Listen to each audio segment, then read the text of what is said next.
कहते हैं किसी चीज को अगर शिद्दत से चाहो तो पूरी कायनात तुम्हें उस चीज से मिलाने की कोशिश में लग जाती है। কিং খানের বলা এই কথাটা যে কতটা সত্যি তা আজ প্রমাণ হবে। আমাদের গল্পের হিরো আর হিরোইন অর্ণব আর মিথিলা একে অপরকে রোজ দেখে, কিন্তু কোনোদিন সাহস করে কথা বলা হয়ে ওঠে না। কোন মন্ত্র বলে তাদের কথা শুরু হবে, সেই নিয়েই আজকে গল্প তুমি বৃষ্টি চেয়েছো বলে। শহরের একটা ছোট্ট মোড়ের গল্প এটা। প্রতিদিন সকাল 8:40 অর্ণব সেখান দিয়ে অফিসের বাস ধরত, আর একই সময়ে রাস্তার উল্টো প্রান্তের মোড়ের ধারে ছোট্ট ফুলওয়ালার দোকানের সামনে দাঁড়িয়ে থাকতো মিথিলা। মাথায় ওড়না টেনে, ব্যাগের ফিতেটা কাঁধে টেনে ধরে ফোনে হালকা মিউজিক শুনত। অর্ণব প্রায়ই তাকে দেখত। মেয়েটার হাসিটা ছিল আলাদা, মিষ্টি, সুন্দর, নিষ্পাপ। মিথিলাও খেয়াল করতো অর্ণবকে। সাদা নীল চেক শার্ট, চোখে একটা হালকা সোনালি ফ্রেমের চশমা, আর হাতে সবসময় একটা পুরনো বই।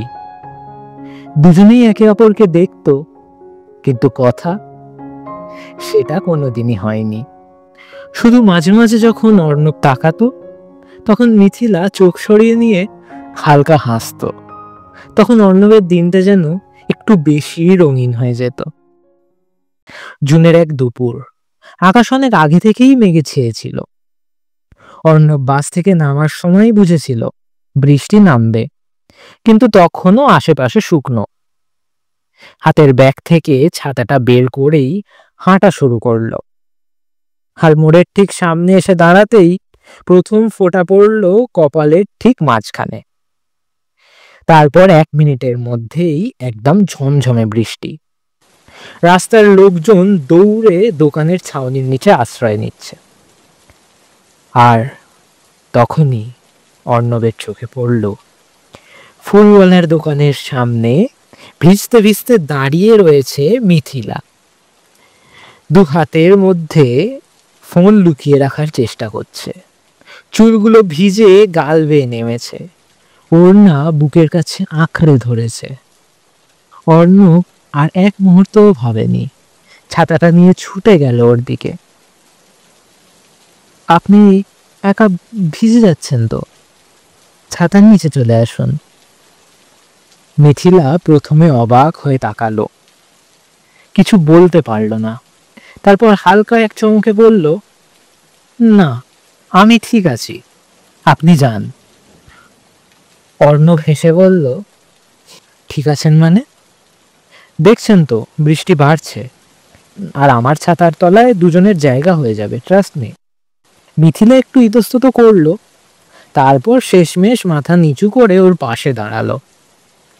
দুজনের কাঁধে কাঁধ, মাঝে ছাতার থেকে জল পড়ে যাচ্ছে, কিন্তু তাতে কোনো কিছুতেই যেন ভেজার কষ্ট নেই, বরং একরকম উষ্ণতা। হাওয়ার ঝাপটায় ছাতাটা একবার কাত হয়ে গেল। দুজনে একসাথে হাত বাড়িয়ে ঠিক করলো সেটা, আর তখন দুজনের আঙুল একসাথে ছুঁয়ে গেল। মিথিলা একটু লজ্জা পেয়ে মুখ ঘুরিয়ে নিল। অর্ণব একটু মুচকি হাসল। আপনি কি জানেন, আমি তো আপনাকে অনেক দিন ধরে দেখছি রোজ এই মোড়ে, কিন্তু কথা বলার সাহস হয়নি। মিথিলা চমকে তাকালো। আমিও। দুজনেই একসাথে হেসে উঠল। আমার নাম অর্ণব, আর আমি মিথিলা। ভালো নাম, খুব ভালো নাম। আপনার নামটাও খুবই সুন্দর। বৃষ্টি তখনও থামেনি, কিন্তু ওই এক ছাতার নিচে দুজনের মধ্যে শুরু হয়ে গেল এক অদ্ভুত, অচেনা কিন্তু অসাধারণ এক গল্পের সূচনা।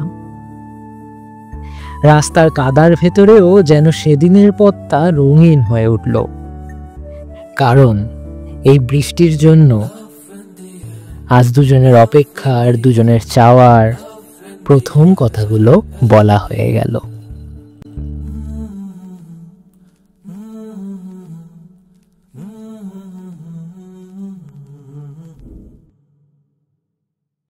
দেখলেন তো প্রকৃতি কেমন ভাবে দুজনকে মিলিয়ে দিল।